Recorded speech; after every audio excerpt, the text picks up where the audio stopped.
Alcohol అనేది దానంతట అది సిన్ అయితే, ఆ పదార్థమే సిన్ అయితే జీసస్ వాటర్ ని వైన్ గా ఎందుకు మార్చారు? ఇప్పుడు కొంతమంది అంటారు అది వైన్ కాదు, అది ద్రాక్ష రసం అని. నో, అది ద్రాక్ష రసం కాదు. ఆ గుడ్ వైన్ అనే ప్లేస్ లో ఓయినోస్ అని ఉంటుంది. ఓయినోస్ అంటే రియల్ ఫర్మెంటెడ్ వైన్. అంటే ఏదైతే నువ్వు ఎక్కువ మొత్తంలో తీసుకుంటే నీకు మత్తెక్కుతుందో ఆ వైన్. గ్రీకు భాషలో ఫర్మెంటెడ్ కి అంటే కొల్లబెట్టిన ద్రాక్షారసానికి సాధారణమైన ద్రాక్షారసానికి ఒకే పదం ఉపయోగించారు. అక్కడ కన్ఫ్యూజన్ వచ్చింది. యేసయ్య ఒకవేళ కొల్లబెట్టిన ద్రాక్షారసం తాగిది మీ కొరకు నా యొక్క శరీరం అంటే ఆయన శరీరం ఏమైపోవాలి? ఆయన రక్తం ఏమైపోవాలి? కుళ్ళిపోయిన రక్తం అవ్వాలి. కుళ్ళిపోయిన రక్తంతో యేసయ్య ఎలాగున మనుషులందరికీ రక్షణ ఇస్తాడు అంటే ఇప్పుడు వరకు నేను క్రైస్తవుని చెప్పుకుంటే నీ వ్యక్తి క్రైస్తవుడు కానే కాదు. ఆ లేవీకరణం వచ్చినని మనం ఫాలో అవ్వాలైతే అదే 27వ వచనంలో షేవింగ్ చేయకూడదు అని ఉంటుంది. అది ఎందుకు ఫాలో అవ్వరు? అదే పాత నిబంధనలో సున్నతి కలిగి ఉండాలి అని ఉంటుంది, సర్కంసైజ్. దాన్ని ఎందుకు ఫాలో అవ్వరు?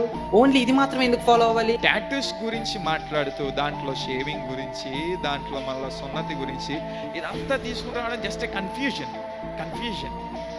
టైప్స్ ఆఫ్ కమాండ్మెంట్స్ ని మిక్చర్లోకి తీసుకుని వచ్చినప్పుడు మనకేం అర్థం కాదు. బైబిల్ ప్రకారం ఏదైనా ఒకటి పాపం అయితే అది మల్టిపుల్ టైమ్స్ రిపీట్ అవ్వడం మనం చూస్తాం. బట్ టాటూస్ అనేది మాత్రం కొత్త నిబంధనలో ఒక్కసారి కూడా రిపీట్ అవ్వలేదు. పాత నిబంధనలో అది కూడా సందర్భ వాక్యంలో రిపీట్ అవుతుంది అంతే. పాత నిబంధనలో ఉన్నది మళ్ళీ కొత్త నిబంధనలో లేదు కనుక ఇప్పుడు నరబలి చేద్దామా అంటే చేసిన వారిని తీసుకుని వెళ్ళి జైల్లో వేసి ఉరిశిక్షను వారికి ఇస్తారు.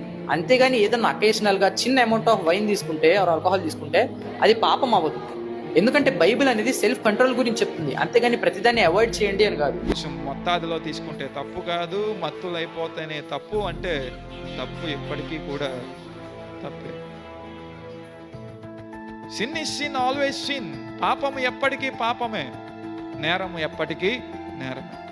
చెయ్యి నరికినా నేరమే, తల నరికినా నేరమే.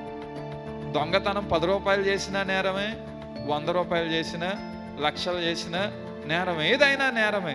కరమైన విషయం కామెంట్స్లోకి వెళ్ళి చూస్తే యేసయ్య కూడా మద్యం తాగాడన్న విషయాన్ని నేను నిరూపిస్తాను అని చెప్తూ కామెంట్ పెడుతూ ఉన్నాను.